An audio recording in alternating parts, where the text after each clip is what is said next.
Nickal was talking with Michael Bisping yesterday, and Bo is such a gentleman. He really is.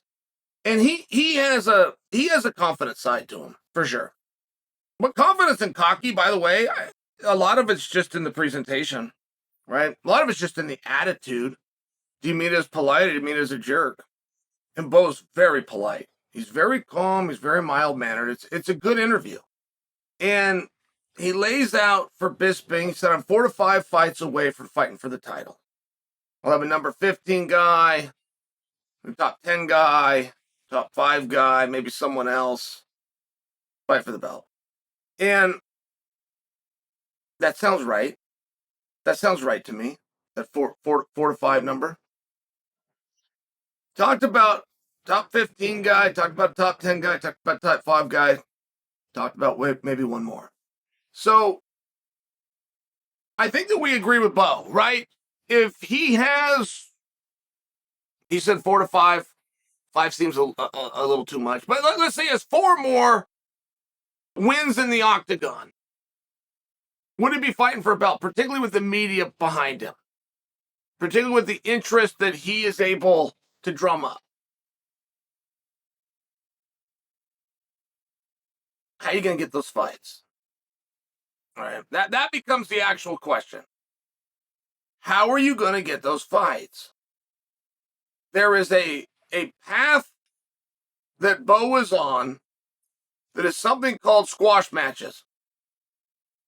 And I don't know how we got here. I don't know why we're here. But I will just observe that we are. How do we get off of it? And why would you want it? If for whatever reason, outside of your control, you're getting the easiest fights in the entire organization's history. I mean, this is according to the odds makers, not me. I would never insult Val like that. But the odds maker, it was the biggest spread in the history of the company. But it pays the same as if you're taking on the number 2 ranked guy in the world. Your eligibility for fight of the night bonuses is the same. Your exposure and your placement within television, your opportunities through media are the same. So give that a little bit of consideration. If you come to the opinion of, I don't care about any of that, you can take the money back, you can take it all back, I'm here for the accomplishment, well, then we need to figure out how to get that top 15 guy, how we're going to get the top 10 guy, and how we're going to get the top 5 guy. I'll tell you how we're not. We're not by saying a top 15, a top 5, or another guy. We're going to have to call them by name. Who? I don't know who's ranked number 15, and there's no way for me to find out. I am told by you guys there's a .com you can go to and find rankings. I have no idea what that .com is. Oh, and by the way, if I did have it, I would never go. The rankings are perhaps the most misunderstood part of our entire sport. They're not for the fighters. They're not for matchmaking. They're not for any of you to possibly know, which is why you don't. They're there purely to create controversy so guys like me can talk about it. That is why the rankings were created. It's why they exist today. Oh, by the way, there's no such thing as top 15, just so you know. There's also no such thing as top 10, just so you know. Top 5 is real. The top 5 will have main card placement. The top 5 will be the ones at the table for discussion of title fights.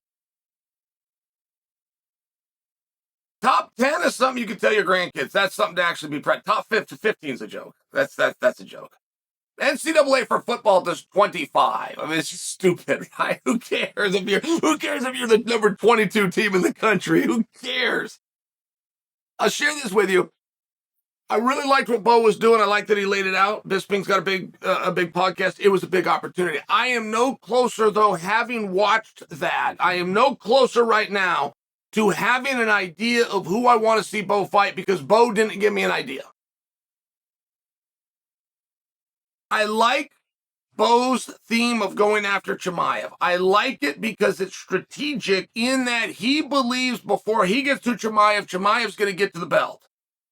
So if he aligns himself with Chimaev, when that time comes, it will be for the belt. That would be the strategy. I just not sure I can credit him with it. I think it's a coincidence. I don't think he actually sat down and thought that through. But I do notice he doesn't talk about Adesanya much. And he does talk about Chimaev a lot.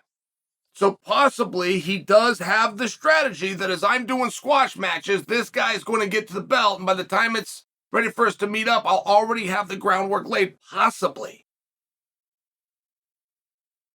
But Bo hadn't fought a guy yet that I wanted him to fight. I mean, in all fairness, I wanted to see Bo fight. I was excited for all of his matches. He didn't fight anybody yet that I wanted to see him fight. What difference does it make? Why should I come out over here and start to build a fight for him if we're just going to do squash matches? And why would I try to get Bo out of the squash business if the card placement and the check is the same? It's a very unique position. But in this sport, if you want to make an omelet, you got to break a few eggs. Which means you don't call a guy by a code number. It's what they do on farms, just so you understand. You're raising up pigs, and that can be really tough. So you don't ever give them names. You call it this pig 1, that's pig 2, that's pig 3. When it comes time and your dad's going to take you out and you got to slaughter them to feed the family, it's pig number 3. It's not little Joey. I mean, this is a psychological mechanism. Give a goddamn if Bo calls out number 13. I don't know who number 13 is. Care if he calls out number 14 and want a top 15. Who are these people? Who are these human beings? Say a name.